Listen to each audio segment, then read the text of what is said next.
It's time for Speaking of Speaking. Quick tips and tools to take you from stage fright to spotlight. This podcast gives you an inside look from the world of public speaking and speaking secrets you need to be bold from the stage, no matter what business you're in. The host of Speaking, Carl Richards. Thank you, Matt. Yes, it's another edition of the Speaking of Speaking podcast, and we have a fantastic guest today, a woman that I met at a networking event, and I'm so blessed to have her as my guest today. Heather Di Santo is the CEO and founder of Dish Events. Heather, welcome to the podcast. Thank you so much. It's great to be here. It's an honor having you. And there's a heck of a lot more to Heather, by the way, than just what she does with Dish Events, which we're going to find out a little bit more about that. She has a whole Rolodex of things that she does. So why don't you tell people a little bit more about yourself and what you do? Thank you so much. So yes, Heather Di Santo, CEO and founder of Dish Events, and I offer transformative experiences and opportunities for anybody that's feeling stuck, needs help to bridge their resistance gap and move forward and feel free in their life and in their business if they have one. And I do this using unique tools through dynamically integrated self-healing events. And we'll be talking about some of those tools a little later on. But one of the things that we thought that we would cover today, something that has come up more than once, I'm sure, since COVID, but even long before that, is this whole idea of, and this is why the podcast is called Taking a Stand on Your Speaking, but the difference between standing up to speak and sitting down to speak. And you have some firsthand experience with this because back in the day, way back, long before COVID-19, you did live events all the time. And doing live events meant, probably for the most part, standing up and presenting from the front of the room, correct? Absolutely. History-wise, for 18 years, I was a corporate junkie. So at the time, doing a lot of presentations and whatnot, and you always found yourself standing at the front of the room. So interestingly, when I decided to leave corporate, I spent a year doing walk-run events across Canada. So I'm all about movement in general, which is something that was kind of interesting in retrospect. When I was at the bank, I always wanted to go for coffee with people. And it wasn't because I wanted coffee necessarily. It's because I love to talk to people. And the movement from my desk to the coffee was the best thing. So doing the running events was an amazing other thing to do because, again, from a movement perspective. Then when that dissolved, I opened an event space of my own and found myself daily standing, facilitating and whatnot. So when COVID hit, everybody got behind Zoom. And a lot of people I was finding were sitting. And I started to do that at the beginning of my journey. And then I thought, hold on a second. I wasn't sitting at the front of the room when I was facilitating before. So why would I do it now? So I rigged up, and I do not have anything fancy as far as my rigging goes. I was saying to you, Carl, before, I literally have a plastic box and my lap desk and then my laptop. And that's good. I get to stand. And for me, it's all about energy. It's moving energy. I love to talk with my hands. And so standing allows me to do that. So I encourage anybody to try it out if they're not doing so already. It's funny how you mentioned the difference in the energy when you're standing versus sitting. I've noticed that in my career, years of being in broadcasting, and most of the time, by the way, as a broadcaster, I sat and I had to straighten up and really, flex my arms or do different things to get that energy flowing in a seated position, which is very hard to do. So you can imagine, and you've probably experienced this if you're listening today, you've probably experienced being in meetings, sitting around a boardroom table, and your energy levels just seem to dip a little bit, and maybe your speaking dips a little bit. And do you find, Heather, that the energy, but also your speaking changes when you're standing rather versus when you're sitting? Yes, 100%. To your point, I find for me, as soon as I sit, I slouch.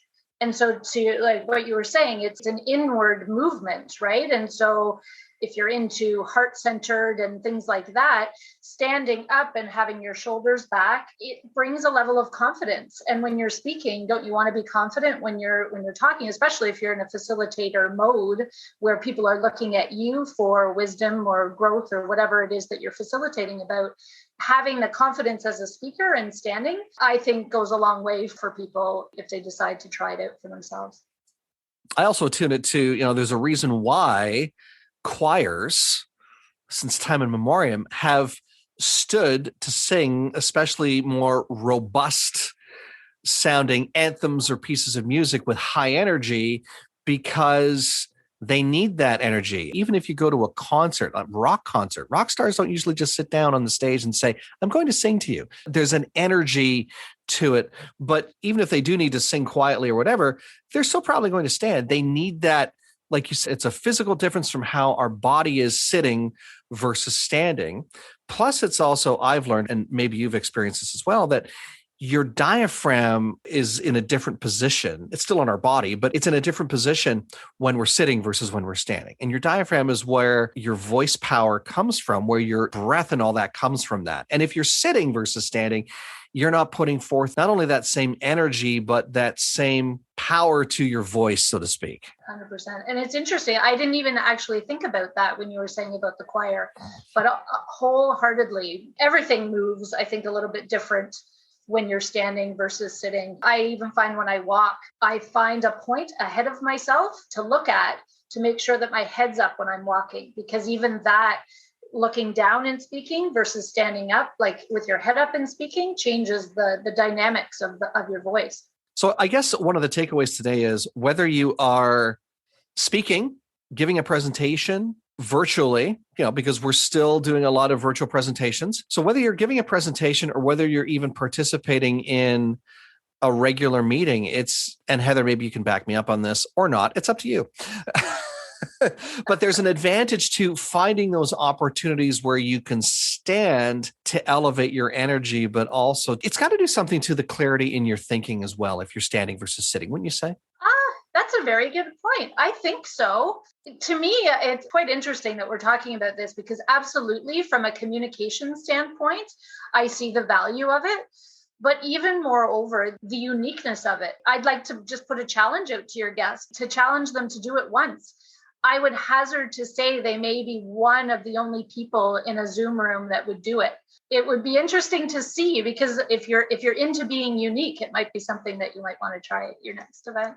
Yes, if being unique is your thing, you can wear red shoes, which people might not see on a Zoom call, or you could stand or even walk around the room with your earbuds on and see if people notice that you're walking around the room or standing. And they probably will take notice, but definitely would be unique. And here's the other thing.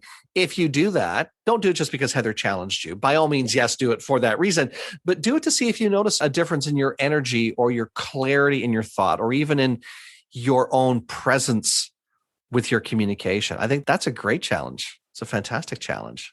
I do. And if anybody does happen to do it, definitely reach out on Facebook or however you want to connect, because I love hearing when people try new things for themselves. And if it works out and it's something that changes a behavior or a habit, then I've done my job for a day.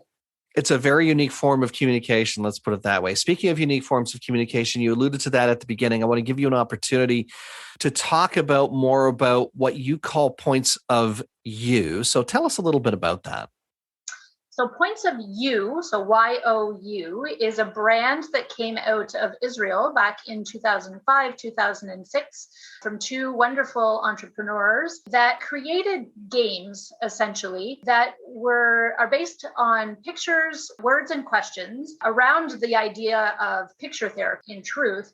And what they do is through processes and unique opportunities to speak to either the facilitator, if it's a one-on-one experience, or a group in a workshop, a unique way of communicating and sharing perspectives amongst others. It's all about you. So each of us, you have your unique lens perspective on life based on your life travels.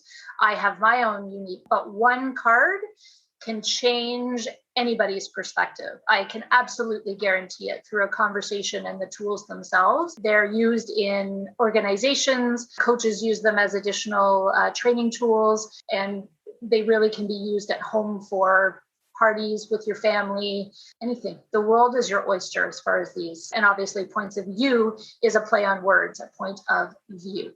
Do you find that as people start using these, that they notice a difference in, relationships, communication, all those things? I absolutely do, especially in the room. So don't want to go into great detail, but I did have one experience very early on in my journey with the tools where at the beginning of a group session, I had somebody stand up and make quite a declaration that in their business, they were not willing to work with this type of individual.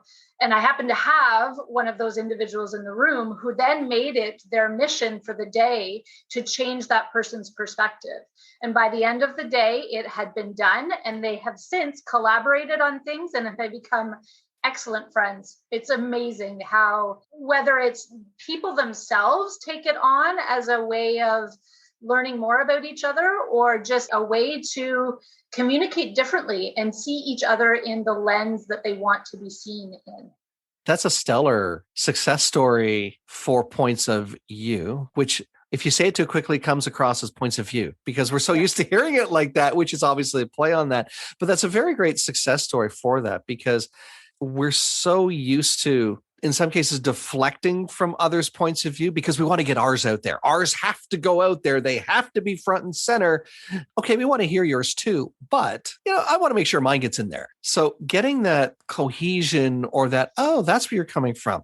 So that's a fascinating success story on that. In my journey with the tools I've come across, and they are used all over the country from different facilitators, it is really quite amazing to see the transformations that can happen in mindset as much as taking action in anything. So it is a coaching tool. So at the end of a process, you do take action, or you're invited to take action based on the new perspective and new point of view you gain. So yeah, they have been transformative to quite a number of people. And it's been quite interesting, the one-on-one conversations I've been having with people lately. The same card keeps coming up, which is really interesting to me. So I'll shuffle them and a card will come up in a Zoom meeting. If I was with somebody, they'd choose their own card. But in a Zoom meeting, I choose it for them.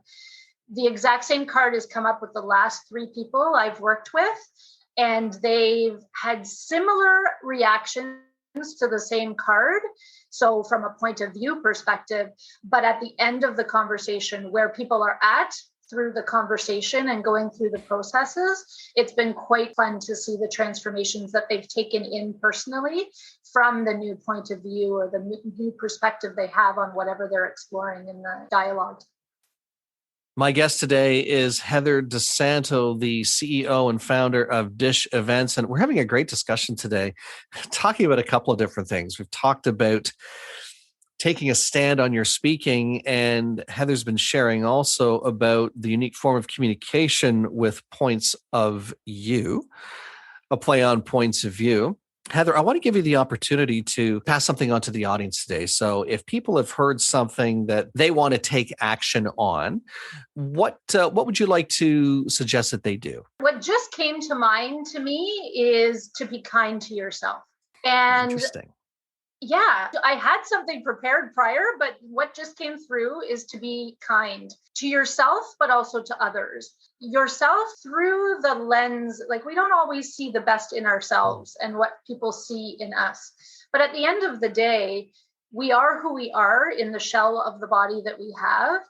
And you might as well be kind to yourself, because if you're not, nobody else is going to be. And when you are kind to yourself and you're exploring different things that excite you, get you moving with your mind, body, and soul, it allows you to have a brighter perspective, I think, on where others are coming from. And so loving yourself, liking yourself, and all that, I believe, allows you to show up better, I have that in air quotes, or differently in the way that you represent yourself in the world. So, and that's what I would say, just keep doing you and doing what makes you happy and what lights you up, because then others will see that in you and want to spend more time with you and chat with you and all that good stuff. Wow, what a great perspective, and certainly I mean, we've lived through a very interesting 18 months. If you're listening to this, it's been 18 months, 19, whatever it's been. It's been a very interesting time. Let's put it that way. And I think one of the things that has come around, I know even for myself and my spouse, one of the things that has come around is just being kind to each other, but certainly giving yourself the opportunity to have that respect and that love and compassion for you first and foremost. I think it's a huge key. Heather, that's great. That's a gold star for that one. Thank you. I appreciate that. How can they reach out to you if they'd like to find out more information about either some of your tips for taking a stand, shall we say, on speaking, or finding out more about either dish events or points of view? What's the best way for them to contact you? Well, I can always be contacted through Facebook Messenger if it's a situation where somebody has a unique question about things that we've talked about today, interested in points of view in general. I would invite anybody that's listening that is curious about the tools and on their own journey to join my private group. It's called What's Your Dish with a question mark. What I do in that group is I invite people to come in and they get to experience the tools through the various ways that I show up in that space to allow people to explore themselves through those unique tools and unique ways. Plus, they're in a community, so they're meeting other business owners or individuals that maybe don't have a business, but are in the business of life, because don't we all have our own business? We're all there getting to know and learning from each other. And I also do a What's Your Dish episode with my members to spotlight them and let them talk about themselves and what they do. And if there is an opportunity to combine the tools with the magic that they do in their business, then that just brings another level of interesting things, but also knowledge and a place of learning for anybody that wants to join. And then we also, because I love food, I also invite my guests to share what their favorite dish is. I am a lover of food, so I invite them to talk about a dish that they prepare maybe, or their dish from their favorite restaurant, because then we're giving some love to small business or sharing recipes from people and they're sharing the joy of food. I love food too. Just had to get that in there because food and me go way back.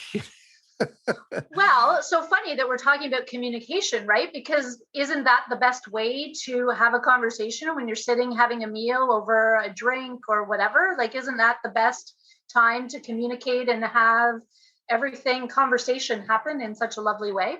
That is so true. I never thought of it like that because a lot of discussions, and certainly over time, if you think back to movies over time, especially one of the movies I love watching time and time again is Titanic. And Titanic had, their final meal on the ship was like a 10-course dinner. And of course, between courses or even during courses, people are talking. So people are discussing, that's first class, obviously, but all the other classes, I believe, had great food. And obviously great discussion happened over food. And we still do that when we go to restaurants. It's just not for the food. Yeah, okay, the food makes a difference. And good food makes an even bigger difference. But we're also there for the social time, the discussion. So yeah, that's a good point. I'm glad you shared that. And thankfully now in Ontario, we can go back to restaurants. We can do that. Yes. Thrilled to be able to do that again. So Heather, thanks again for being my guest on the podcast. Before I let you go, final thought, I'll leave it up to you. Well, I just want to thank you very much for the opportunity. Since the pandemic started, a quote came along to me, and I think it's an unknown author, but spread good vibes, think positive, enjoy life. I believe that when you follow that formula, you're halfway there to where you want to be. Heather Di Santo, CEO and founder of Dish Events. Thanks for being my guest today. Thank you. And remember, get out there and own the platform. Thanks for listening to the Speaking of Speaking podcast. Fired up about something you heard today? Want to learn more? Be sure to visit carlspeaks.ca. And don't forget to follow Carl on Twitter @CarlRichard72 or join the Facebook group Speaking of Speaking.